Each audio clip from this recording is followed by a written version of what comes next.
ជាបន្តការប្រកួតប្រយុទ្ធស្ម័គ្រចិត្តបរោះទម្ងន់60គីឡូក្រាមវគ្គជម្រុះជុំទី3នៅទីលានទី2ក៏សូមស្វាគមន៍វត្តមានអ្នកលេងក្បិនដែលចេញមកពីសាលាគុណយុទ្ធភូមិភាគទី5អ្នកលេងក្បិនក្រហមជន់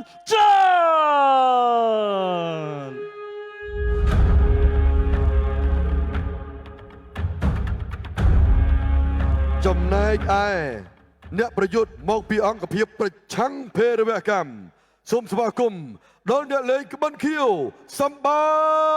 ត្តិណាំឈៀវ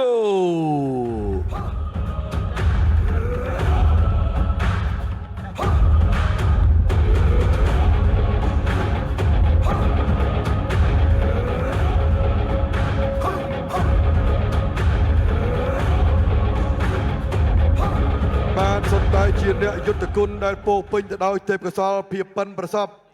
ដែលអាចឡើងមកដល់ជុំទី3នេះបានពួកគាត់បានទទួលជ័យជំនះបាទ2ប្រកួតដូចគ្នាអ្នកយុទ្ធគុណទាំងពីររូបនឹងស្វែងរកម្នាក់ឡើងទៅកាន់ជុំបន្តពលគឺជុំវគ្គពាក់កណ្ដាលផ្ដាច់ព្រាត់នៃការប្រកួតបាទប្រយុទ្ធស្ម័គ្រចិត្តបុរសក្នុងប្រភេទទម្ងន់60គីឡូក្រាមវគ្គជម្រុះជុំទី3បាទអញ្ចឹងបានន័យថាប្រសិនបើអ្នកឈ្នះអាចនឹងទៅជួបគោរមៈចន្ទរាជបាទព្រោះភេងសុបញ្ញាគោរមៈចន្ទរាជត្រូវទេបងបាទមែនហើយគឺភេងសុបញ្ញាឡើងទៅចាំជាស្រេចបាទអញ្ចឹងរវាងអ្នកលេងក្បិនខៀវនិងអ្នកលេងក្បិនក្រហមនឹងមានម្នាក់បាទបើមានការប្រែប្រួលនឹងទៅជួបជាមួយគោរមៈចន្ទរាជបាទអញ្ចឹងបងប្អូនគាត់សួរថាភេងសុបញ្ញាជានរណាបាទធ្លាប់តែស្គាល់គោរមៈចន្ទរាជបាទភាគច្រើនបើការប្រយុទ្ធបាទនៅវិញ្ញាសាកីឡាបាទមិនថាតែគុណរបស់កតោប្រដាល់គុណខ្មែរបើការប្រកួតតំណាងអាជីពភាគច្រើនគឺគាត់ប្រើប្រាស់បាទអត្តសញ្ញាណគឺពិតតែម្ដងបាទតួយ៉ាងដូចម៉នសមេតបងប្អូនធ្លាប់ឮឈ្មោះគាត់តាម៉នសមេតតែឈ្មោះពិតរបស់គាត់ពេញគឺម៉ាងមេតចេះវិញបាទដូចជាឡុងសុភីបាទបងអ្នកឋានបញ្ជាក់មុននេះបន្តិចគឺនីសុភីបាទកាន់តែប្លែកមួយទៀតនោះគឺម៉ឺនមេឃាបាទចេញអេវរៈខំឈិតភូថងបាទឈ្មោះពិតបាទឥឡូវនេះយើងក៏លេខមកមើលការប្រកួតនៅសង្វៀនរបស់យើងតែម្ដងបាទគឺទម្ងន់60គីឡូក្រាមជន់ចិត្តអ្នកលេងក្បិនក្រហមមកពីយុទ្ធភូមិភាគបាទ5ប៉ះជាមួយនឹងសម្បត្តិណាំឈីវបាទមកពីអង្គភាពប្រឆាំងភេរវកម្មបាទទម្ងន់60គីឡូក្រាមរូបរាងល្អដូចគ្នាបាទបាទឥឡូវនេះការប្រកួតចាប់ផ្ដើមទម្ងន់60គីឡូក្រាមបាទខាងបង្គោលខៀវរាងខ្ពស់ជាងបន្តិចបាទរីឯខាងបង្គោលក្រហមទាបជាងតែរាងក្រាស់បាទរាងក្រាស់ជន់ចិត្តបាទបង្គោលក្រហមបាទណាំឈីវបាទបង្គោលខៀវអូចូលមកជើងបាទចូលមកជើងឲ្យកុហកបាទតបបាត់ដៃស្ដំមកវិញបាទព្យុះសមុទ្រមិនតែរៀនស្ទើបាទមិនគេហៅកូនព្យុះបាទព្យុះធំជាងហ្នឹងអាចដួលអញ្ចឹងរៀនស្ទើជាងហ្នឹងគេហៅកូនព្យុះបាទឥឡូវនេះអាញាកដាលថាស្ដាប់បាទស្ដាប់លក្ខខណ្ឌតកស្ដាប់អាញាកដាលហើយមែនទែនបាទតែខុសលក្ខខណ្ឌគឺអាចនឹងការរពោតឱកាសឡើងទៅកាន់វគ្គបន្តបាទជន់ចិត្តបង្គោលក្រហមណាំឈីវបង្គោលខៀវឥឡូវនេះចង្វាក់ដើរមួយដាល់មកដៃឆ្វេងពីជន់ចិត្តធាក់មកជើងស្ដាំពីណាំឈីវបាទណាំឈីវនេះបាននិយាយអំពីបដាល់គុណខ្មែរយើងមានឈ្មោះម្នាក់ដែរបាទណាំឈីវបាទណាំឈីវគុណខ្មែរតែនេះមែនទេបាទណាំឈីវខាងលបកតោគុណចម្រុះទៅហើយបាទមកជើងឆ្វេងពីជន់ចិត្តអូយលាន់ល្អណាស់មកជើងមិញបាទឥឡូវនេះរំលងអស់1នាទីបាទនៅសល់2នាទីបន្តទៀតបាទទម្ងន់60ធាក់មកជើងស្ដាំពីណាំឈីវបង្គោលខៀវដើរចូលចង្វាក់ដើរចូលមួយតេះមកជើងក្រោមបាទពីជន់ចិត្តអត់ត្រូវដើរចូលមួយបាទតលាក់ឃុំពីបង្គោលក្រហមបាទនេះទៅហើយបោះមកជង្គង់ស្ដាំបាទពីអ្នកលេងក្បិនខៀវបាទអូគូនេះបុកម្ដងបាទសឹងធ្លាក់ទៅលើសង្វៀនបាទពិសេសគឺបង្គោលខៀវបាទបង្គោលខៀវគឺតម្រង់របស់គាត់គឺកាចមែនទែនបាទណាំឈីវឥឡូវនេះ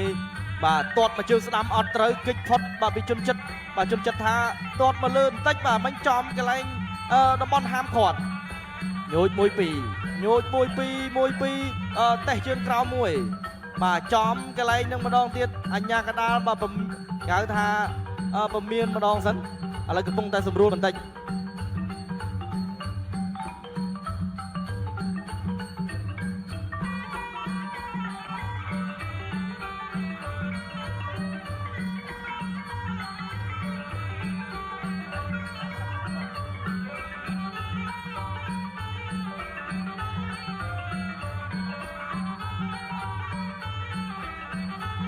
បាទសម្រាប់នីតិរបស់យើងគឺអត់ដើរទេបាទយើងស្គប់ទុកតែម្ដងឥឡូវនេះការប្រកួតបាទអាចបន្តដំណើរទៅមុខបានទៀតឥឡូវដើរចូលពីណាំឈៀវបង្គោលឃីវបាទញូចមួយពីជន់ចិត្តបាទជន់ចិត្តរៀងតម្លាក់ដៃបាទតម្លាក់ដៃពីបង្គោលក្រហមអត់ទៅឃុំទេធាក់មកជើងស្ដាំមកពីណាំឈៀវបាទណាំឈៀវនេះជើងគាត់ល្អរីឯបង្គោលក្រហមគាត់ល្អក្តាប់ដៃបាទអ្នកល្អដៃប៉ះអ្នកល្អជើងនេះដើរឆ្វេងទាត់ឆ្វេងបាទពីមិញប៉ុន្តែអត់ត្រូវទេ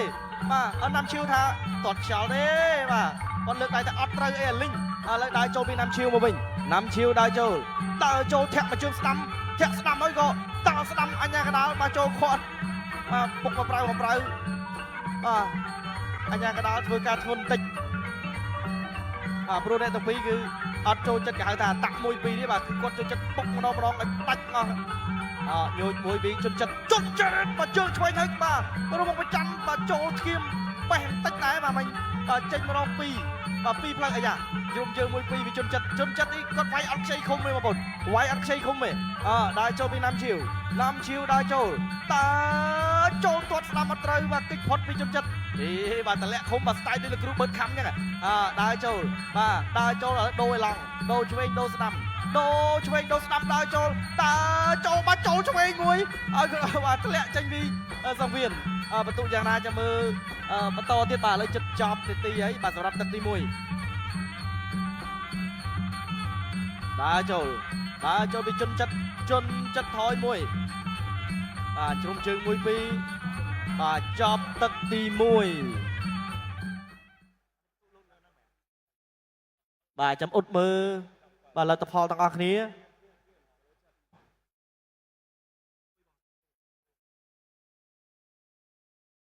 បាទនេះរូបភាពបាទយឺតនៅទឹកទី1បាទបេះឆ្វេងមកជើងមិញព្យូសមុទ្រប៉ុន្តែបេះត្រូវតិចគេហៅកូនសមុទ្រដើរចូលទៅនេះគប់កែងស្ដាំហើយក៏អញ្ញាកដាលចូលខាត់បាទទៅនេះត្រូវអញ្ញាកដាលតែត្រូវតិចទេបាទអញ្ញាកដាលលឿនរហ័សល្អមែនទេទៅនេះដើរចូលទាត់មកជើងឆ្វេងហើយក៏រំវងមកចាន់ឆ្វេងតែត្រូវរៀងសើដែរទេបាទមិនជាដំណំប្រហែលទេបាទអរគុណច្រើនបាទបន្ទាប់ពីបានទស្សនាជាមួយនឹងការប្រកួតនៅលើទីលានទី2បានបញ្ចប់ទឹកទី1ជាបន្តបាទក៏សូមស្វាគមន៍ការប្រកួតសម្រាប់ទីលានទី3ក៏សូមស្វាគមន៍អ្នកប្រយុទ្ធក្បិនក្រហមមកពីវិរៈសេនាតូចថ្មើរជើងលេខ513កីឡាករមិនសាវិន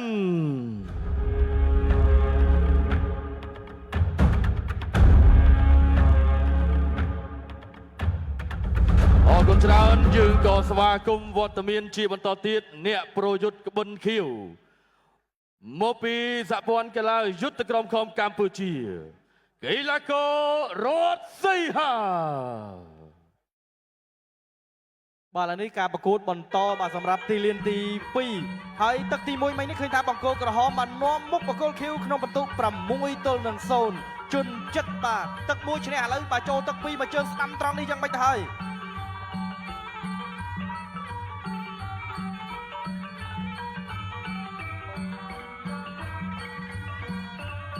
បាទឥឡូវនេះខាងបង្គោលក្រហមបង្ហាញអាការៈបាទរៀងឈឺចុកចាប់បន្តិចបាទឥឡូវមើលរូបភាពយឺតៗទាំងអស់គ្នានេះដើរចូលពីណាំឈៀវមកជើងទៅនេះដូចសោយពីក្រោមទៅ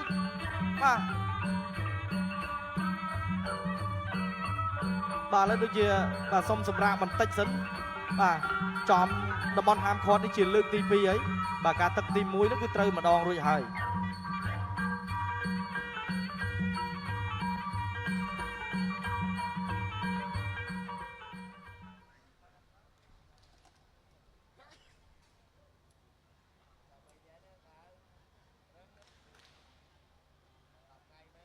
បាទឥឡូវនេះការប្រកួតចាប់ផ្ដើមបន្តបាទបន្ទាប់ពីសម្រួលរួចរាល់បាទចឹងបង្គោលខៀវបាទព្យាយាមទាត់បាទកិច្ចតំបន់ហាមឃាត់បន្តិចបាទការទាត់ចំកន្លែងហ្នឹងមិនថាចេតនាឬអចេតនាគឺយើងខាតបាទគឺខាតមែនទែនឥឡូវនេះដើរចូលពីណាំឈៀវជោគ1 2បាទចលោ1អត់តន់ចេញអាវុធទេបាទណាំឈៀវចូលមកដៃឆ្វេងម៉ាក់អូ យបំម៉ាំងមិញទាញតែអត់ខ្ចីថែមទេបាទជនចិត្តគាត់ថាអត់ថែមទេបន្ទុកលើហើយហ្នឹងឥឡូវនេះណាំឈៀវថាទេអត់អីទេណាំឈៀវមកចូលមកដៃមិនចង់សញ្ញាចិត្តណាំឈៀវគាត់ស្ដាំមួយចូលផ្លូវផ្លាច់អាយ៉ាតលាក់ដៃតលាក់ឃុំទំនងមកគាត់ជនចិត្តគាត់ស្ដាំចូលឆ្វេងស្ដាំបាទធ្លាក់បកគោលឃីវចេញក្រៅបាត់ហើយបាទជនចិត្តបាទគេថាគាត់ល្អដៃអញ្ចឹងគាត់តម្លាក់ឃុំបាទប៉ុន្តែបកគោលឃីវគាត់កំពុងតែវែកបលាយកាយប្រឡងបាទសេរីស្រង់មើលកន្លែងណាដែលអាចយកឈ្នះបកគោលក្រហមបានព្រោះថាទឹកមួយបន្ទុកចាញ់រៀបដាច់ឆ្ងាយមែនទែនគាត់ឆ្វេងពីជនចិត្ត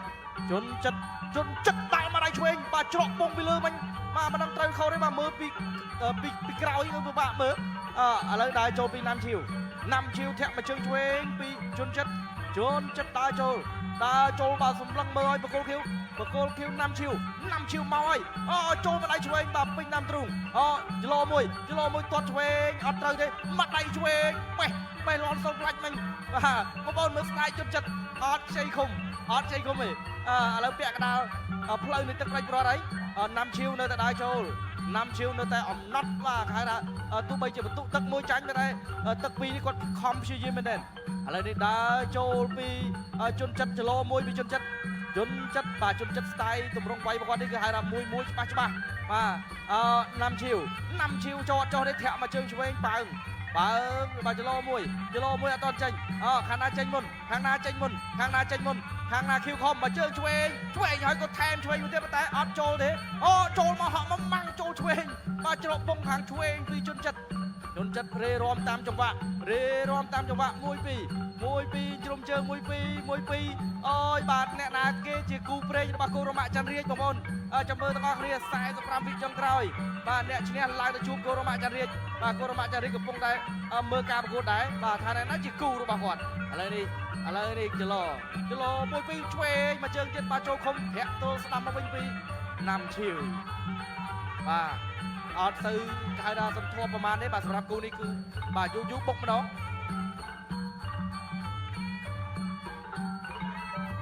បាទចុងទឹកហើយ20វិចុងក្រោយសម្រាប់អ្នកទាំងពីរ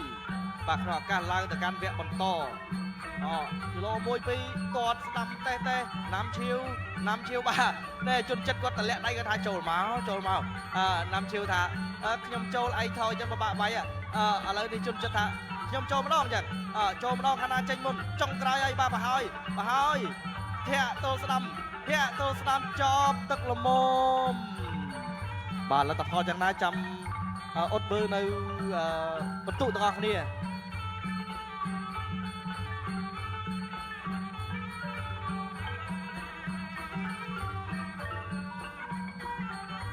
បាទការប្រកួតពីទឹកបាទរបស់អ្នកទាំងពីរគឺខិតខំដូចគ្នា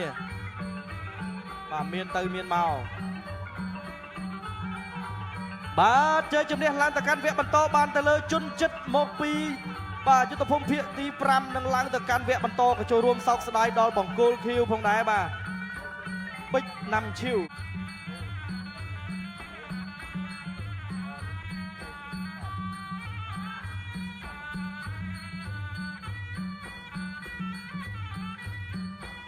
បាទអរគុណច្រើនបាទត្រង់ចំណុចនេះគឺបានបង្ហាញជូនបាទពីរូបភាព